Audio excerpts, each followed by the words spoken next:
Hello, everyone. I wanted to post a video inviting you to the upcoming Live Warrior of Peace program. It's called um, Warrior of Peace Training 101. And I just wanted to, first of all, personally invite you and also just to share a little bit about what this program is about. So I'm just going to share the, the page here.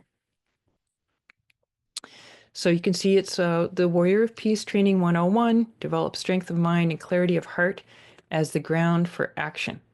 And again, this is a free 1 hour live Zoom event that I am offering, and it will be an empowerment. There are things that you can learn, but my real skill is helping people to transform their lives. And so it's always an experience. It's not just about an intellectual taking information in.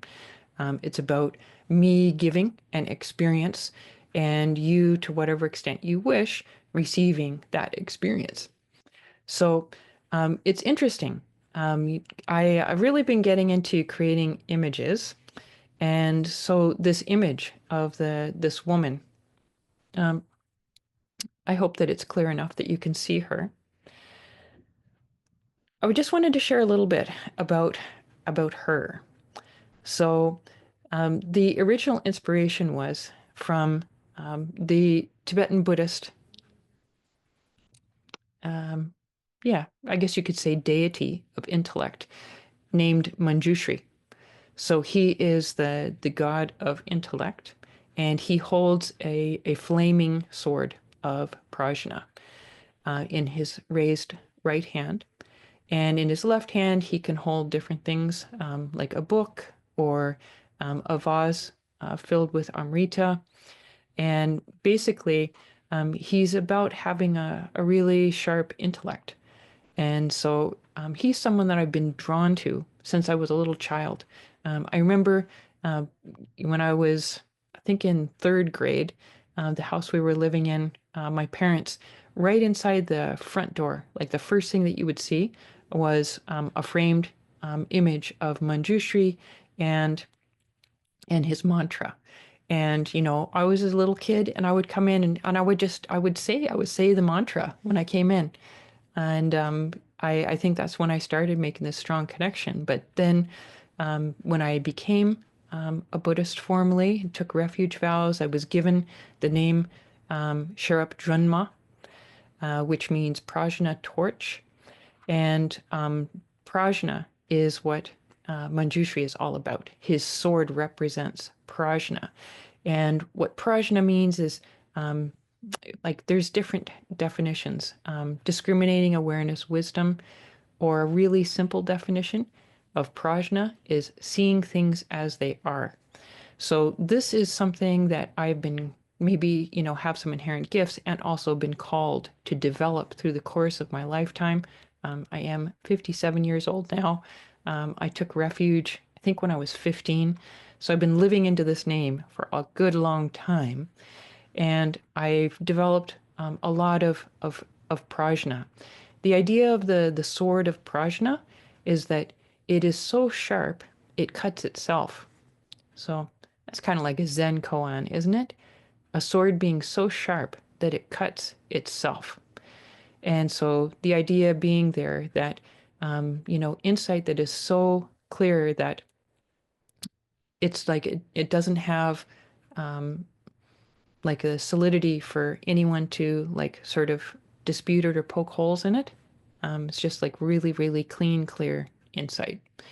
So, so the Manjushri sort of prajna, an image of Manjushri, is what guided me into again, like it's this journey that I just got pulled into of working with this image. I wanted it to be female, and I wanted to have lotus flowers there, and I wanted to have a blue sky behind it with a brilliant sun. And I felt really called to have her holding a singing bowl at her heart. So traditionally, the right hand or the right side symbolizes the masculine, and the left hand or the left side symbolizes the feminine. So, so she's holding the sword of Prajna in her right hand, and in her left hand, she's holding a singing bowl. And so, you can either, use them as a gong and hit them with, a clacker, or you can rub your finger around the rim and the bowl begins to sing. They're created in such a way that this resonance, it starts and then it builds as you run your finger round and around the rim, and it's this beautiful kind of emanating sound of the singing bowl. And so I felt I think I was very guided to create this image for this event. I think we are bringing in a new energy, and I think that she is symbolizing that new energy that we are bringing in. I had the Warriors of Peace group coaching meeting last Sunday, and somehow something that got brought up in our discussion in that coaching group was about that there are a number of Buddhist practices where you have the main figure holding a raised sword. There's a Manjushri, there's the Rigden King in Werma practice. And there's absolutely no element of, I'm holding the sword up and I'm going to cut your head off. Like, that is not at all the energy of a Buddhist deity holding a sword. It is simply a posture of expressing power. That's all that it is. Another example that comes to mind is, when you're doing a Buddhist feast practice, a Tibetan Buddhist feast practice. As part of the ritual, you send away any harm doers. And the way that you do that is that you throw mustard seeds at them. And mustard seeds are supposed to be like the smallest seeds that you could ever find. So you're throwing the smallest seeds that you could ever find at these harm doers. And at the same time, you're also holding the threatening mudra, saying, I'm serious, you need to go. And so it's this element of expressing power, but it not coming from a place of, you step out of line, I'm going to chop your head off. Like, it's not that at all. It really is about having power and having power in your words. I'm going to be talking about this more in depth in my next video when I'm going to be talking about God's glory. But it's the same thing of just it's this like a stance of power. So I'm really loving this beautiful female figure that emerged for this program, holding this flaming sword of Prajna, and holding a singing bowl at her heart, with that kind of that sense of, singing your own melody out into the world. So having that masculine power and also having this beauty, this feminine beauty of singing your unique song out into the world. So I'm really loving this image. The rainbow is always an auspicious symbol to have in there as well. And yeah, she's going to be guiding us in, I think, what's going to be a really powerful experience. And it's going to be March the 2nd. And if you can't make it, you can sign up anyway, and you'll get the recording.